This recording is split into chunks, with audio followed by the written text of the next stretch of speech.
My earliest memory is riding in my grandfather's boat, arm over the side, hand in the spray.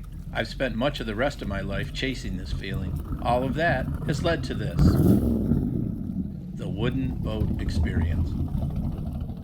I'm Scott Odekirk. Join Speckles and I as we restore old boats, explore the Thousand Islands region of the St. Lawrence River, and generally just try to understand the magic of wooden boats. Hey Speck, come here. Hey, welcome to the Wooden Boat Experience. If you're new to the Wooden Boat Experience, thanks for coming aboard. If you've been here before, I'm glad you're staying aboard. All the people that came from Acorn to Arabella or Danger Marine or Travels with Geordie, I'm glad that you're here watching them and watching us.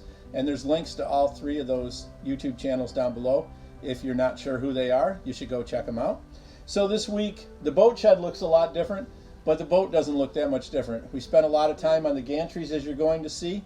We did get the boat moved, and I'm going to show you a little animation I created that's going to see my vision that's in my head of what the Chris Craft will look like when it's finished, and it'll give you guys a little bit better insight to that thing that's going to happen hopefully in a couple months.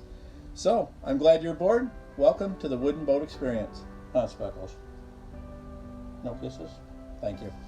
Oh yeah, and this happened this week. We hit 1,000 subscribers. The winner of the glass art was Emily Mead, so Emily, get a hold of us so we can send it to you. Well, it's Saturday afternoon, and I came out here to grab a garbage bag to go to the dump. And 2 hours later, because I just couldn't stand it anymore, it was clean. Normally, I would just draw the boat, but I wanted accuracy on this one. So I cheated and traced over my photo. I used the Procreate app on my iPad Pro. So you can see that most of the area above the shear will be finished bright. In other words, it'll be varnished. The interior will be varnished as well. Notice the Wooden Boat Experience burgee? We hope to make some of these. The hull will be painted blue with a red boot stripe, and the bottom paint will be copper colored. I saw this paint combination on an Antique and Classic Boat Society Facebook page and fell in love with it. Remember the gantries we saw back in episode 24? That the Finger Lakes Boating Museum used to flip and lift Pat 2? Well, I decided to create my own version of them. This is my working drawing. Some of the details were changed during construction, but you get the idea. The goal is to be able to easily lift the boat as well as flip it over without a lot of manpower. The straps being wide at the top should allow the hull to easily turn over from right side up to upside down and vice versa. Okay, so let's build the gantries. I ripped the 1/2-inch plywood into strips. These strips would be glued and screwed between kiln-dried 2x6s to form the laminated beams.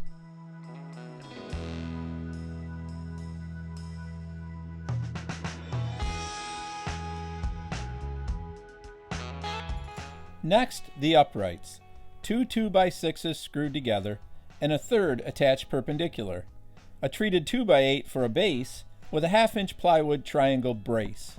I moved the first upright over to the side of the building where I could screw it to it and keep it level. Next, I made upright number 2.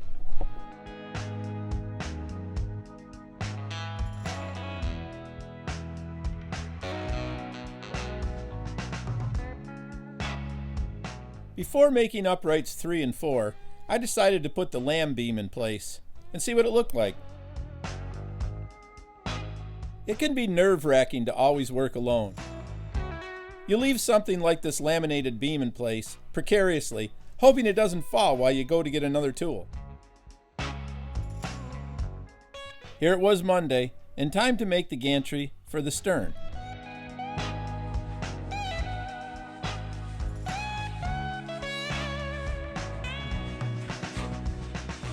The sides of the building curve in, so you always have to look up and make sure, am I going to hit something? Am I going to poke a hole in the side?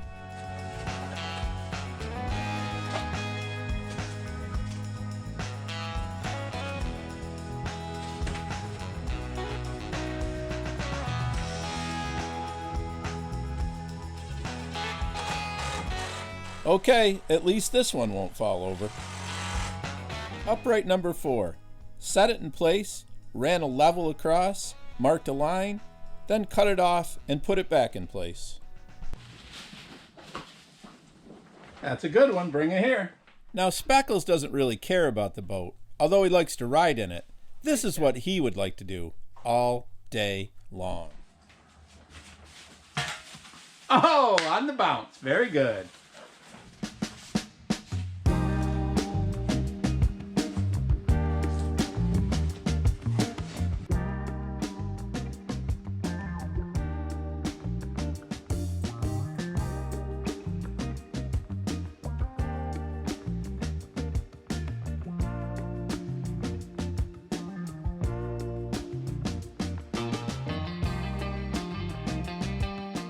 And now for some bracing and measuring and making sure things were in the right place. Although I just realized I never did measure from corner to corner to make sure it's square. These 2x6 braces will support the wooden wheels.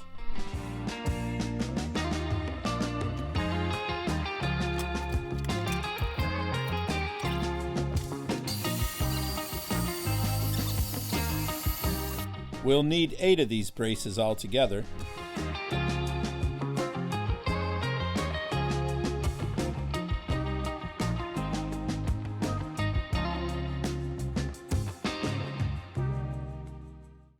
Okay, we're going to need these for our new gantries. Looks a little greasy. I think we should get these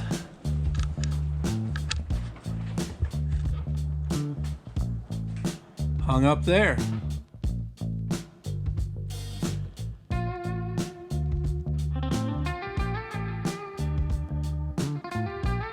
We've still got to add the second angled 2x6 here and in those other 4 spots, which is going to trap the circle of plywood that the straps are going to go around, that is going to make this thing work. But so far, so good. So I was down picking up hay, and the guy I buy hay from says, I think I've got some boat parts sitting up in my attic. Do you want them? So I grabbed, that's a nice wide board of mahogany right there. Let's see how wide that is. Yeah, nice 12.5-inch wide board. These are a little rough, but they might be good for something. And I'm not sure what this is. I got to take it apart. But it looks like it's got a mahogany grain to it. It's got a little crack here. I'm gonna run that through the table saw and see what it smells like and see if I can identify it. But for $30, got some nice mahogany to reuse for something. I'm sure it's gonna come in handy.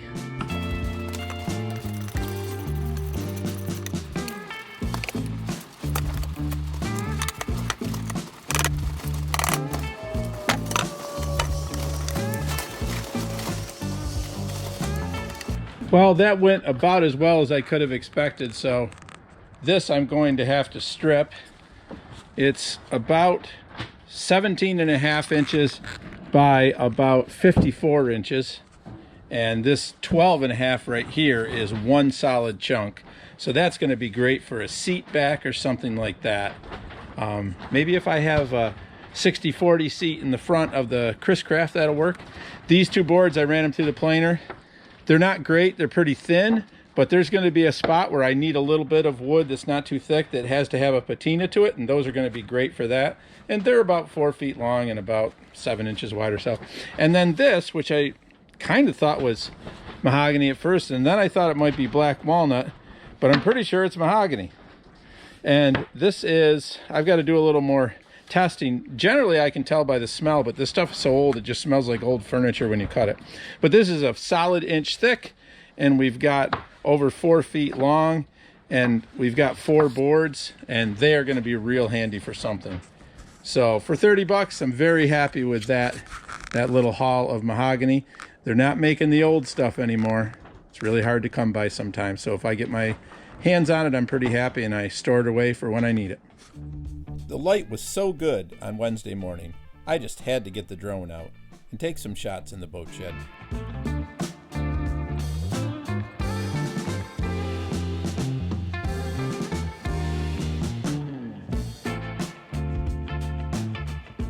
It's time to get the rest of these 2x6 braces in.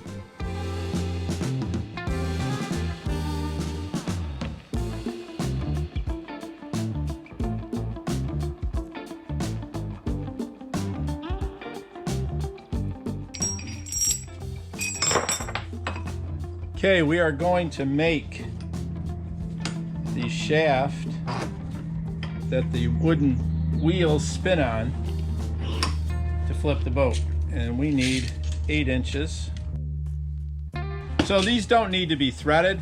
We're going to just put a washer on each side, and then we're going to have a pin that goes in here. We don't want this or need this to be squeezing. We've got plenty up on there already. This is just going to be the pivot and shaft that holds up those wheels.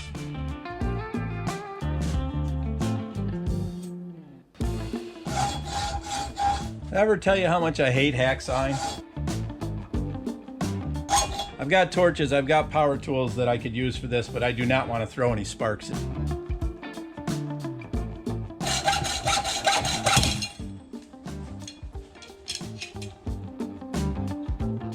Out of all the hacksaws I've ever owned, I don't think I've ever owned one that I liked.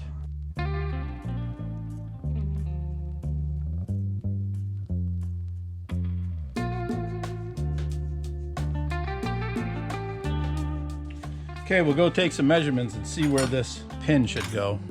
See what size drill bit we need.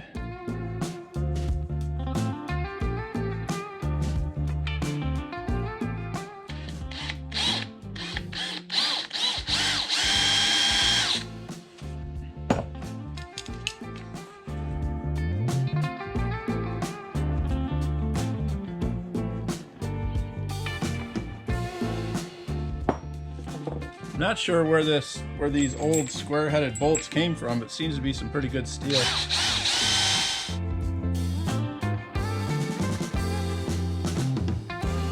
Just filled my drawer up with shavings.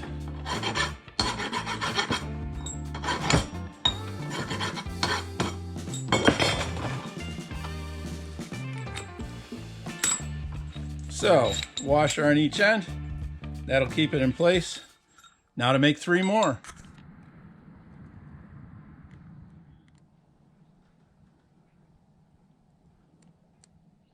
I'm also adding these straps to try to transfer that load up to the top of the laminated beam. Don't know if I really need it, but I don't think it can hurt. By the way, I drew this image for the new Acorn to Arabella t-shirt. It's available on their channel for a limited time.